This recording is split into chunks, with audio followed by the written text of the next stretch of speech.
പ്രതിപക്ഷ ഭരണപക്ഷ വാക്പോരായി മാറി പൊന്നാനി ബജറ്റ് ചർച്ച.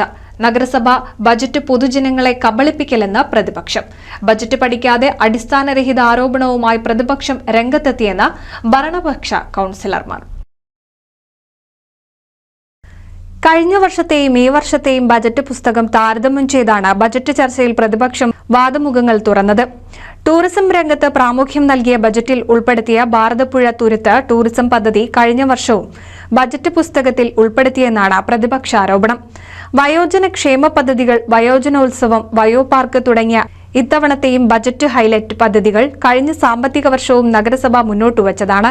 ഭിന്നശേഷി സൗഹൃദ ബജറ്റാണ് നടപ്പാക്കുന്നതെന്നും ഭിന്നശേഷിക്കാരുടെ വീടുകളിൽ ശുചിമുറി സൗകര്യം ഒരുക്കുന്നതടക്കമുള്ള പ്രഖ്യാപനങ്ങൾ ഉണ്ടായിരുന്നെങ്കിലും ഒന്നും നടപ്പാക്കിയില്ല. ചമ്രവട്ടം ജംഗ്ഷനിലെ ബസ് സ്റ്റാൻഡ് പദ്ധതി പ്രഖ്യാപനമായി ഒതുങ്ങി. വാർഡുകളിൽ ജനസേവാ കേന്ദ്രങ്ങൾ തുടങ്ങുമെന്ന് പറഞ്ഞതും നടപ്പായില്ല. വെള്ളേരി സ്കൂളിൽ 10 ലക്ഷം രൂപ ചിലവഴിച്ച് ടർഫ് നിർമ്മിക്കുമെന്ന പദ്ധതി കഴിഞ്ഞ ബജറ്റിലെ പ്രധാന ആകർഷണമായിരുന്നു. ഈ പദ്ധതി നഗരസഭ തന്നെ മറന്നുപോയെന്നും നഗരസഭാ പ്രതിപക്ഷ നേതാവ് ഫർഹാൻ BM ആരോപിച്ചു. 5 പേജിലേക്ക് നമ്മുടെ ബഡ്ജറ്റ് നിർദ്ദേശങ്ങൾ ചുരുങ്ങിയിരിക്കുന്നു എന്നുള്ളതാണ് ഈ ബഡ്ജറ്റിന്റെ പ്രത്യേകതയായിട്ട് നമുക്ക് പറയാനുള്ളത്.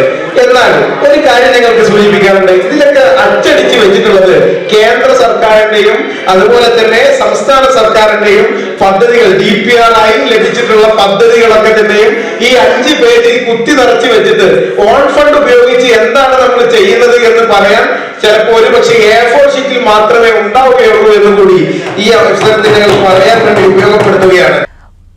കുമ്പാര കോളനി വികസനത്തിനായി ഫണ്ട് വകയിരുത്തിയെങ്കിലും ഈ ഭാഗത്ത് 1 രൂപ പോലും ചെലവഴിക്കാൻ നഗരസഭയ്ക്ക് കഴിഞ്ഞില്ലെന്നും പ്രതിപക്ഷം രൂക്ഷമായി ആരോപിച്ചു. ബജറ്റ് പദ്ധതികൾ പലതും ബഹുവർഷ പദ്ധതികളാണ്. തൊട്ടടുത്ത വർഷം തന്നെ നടപ്പാക്കാൻ കഴിഞ്ഞുവെന്ന് വരില്ല.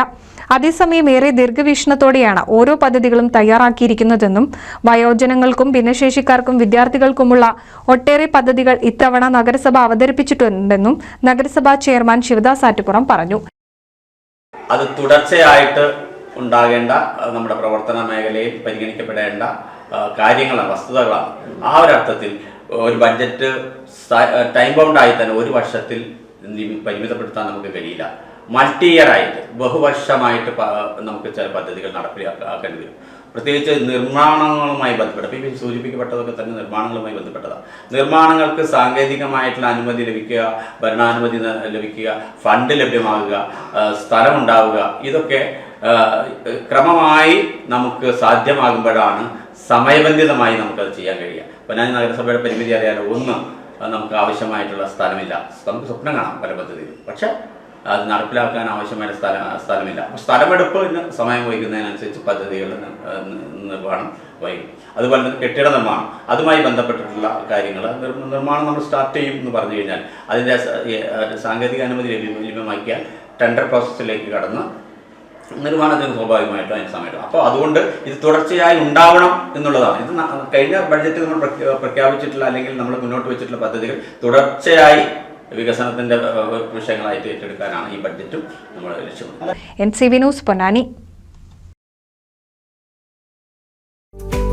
കേരളത്തിലെ number 1 broadband cable TV network കമ്പനിയായ കേരള വിഷൻ ഇന്ന് ഇന്ത്യയിലെ ആദ്യ 10 ബ്രോഡ്ബാൻഡ് കേബിൾ TV സേവനദാതാക്കളുടെ പട്ടികയിൽ ഇടം നേടിയിരിക്കുന്നു. Vision success. ആഘോഷിക്കാം ഈ അഭിമാന നേട്ടം.